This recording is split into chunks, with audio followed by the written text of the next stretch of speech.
திருவாரூர் மாவட்டம் வலங்கைமான் பட்டாசு தயாரிக்கும் ஆலையில் திடீரென ஏற்பட்ட வெடி விபத்தில் சிக்கி ஒருவர் படுகாயமடைந்தார். அதிர்ஷ்டவசமாக 4 பேர் உயிர் தப்பினர். திடீர் விபத்துக்கு காரணம் என்ன?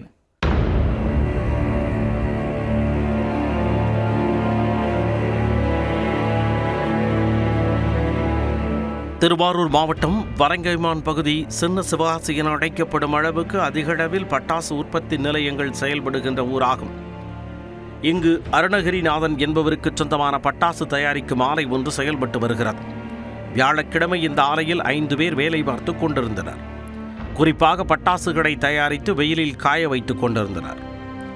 பணி முடிந்து 4 பேர் சென்ற நிலையில் 26 வயதான ராகுல் என்பவர் மட்டும் வெடி தயாரிக்கும் பணியில் தொடர்ந்து ஈடுபட்டு கொண்டிருந்தார்.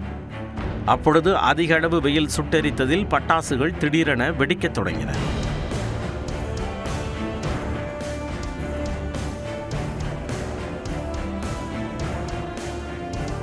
திடீரென நிகழ்ந்த சம்பவத்தால் தப்பிக்க இயலாத ராகுல் வெடித்து சிதறிய பட்டாசுகளுக்கு நடுவே சிக்கிக் கொண்டார்.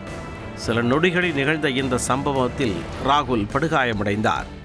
பட்டாசு தயாரிக்கும் ஆலை கட்டடமும் இடிந்து விழுந்தது. அருகில் இருந்தவர்கள் கொடுத்த தகவலின் பேரில் வலங்கைமான், நீடாமங்கலம் உள்ளிட்ட பல்வேறு இடங்களில் இருந்து தீயணைப்பு வாகனங்கள் வரவழைக்கப்பட்டன. தீயணைப்பு வீரர்கள் போராடி தீயை கட்டுக்குள் கொண்டு வந்தனர்.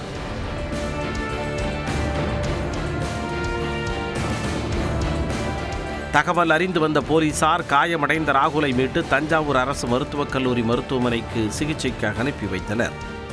தொடர்ந்து ஜேசிபி வாகனம் மூலம் இடிபாடுகளில் யாரேனும் சிக்கியுள்ளார்களா என்பது குறித்தும் போலீசார் தேடி பார்த்தனர். வட்டாட்சியர் கார்த்தி தலைமையில் வருவாய்த்துறையினர் சம்பவ இடத்தில் விசாரணை நடத்தினர். விபத்து நிகழ்ந்த இந்த பட்டாசாலை கடந்த 20 ஆண்டுகளாக செயல்பட்டு வருகிறது. இதற்கு வரும் 2027ஆம் ஆண்டு வரை உரிமம் பெறப்பட்டுள்ளது என்பது விசாரணையில் தெரியவந்துள்ளது.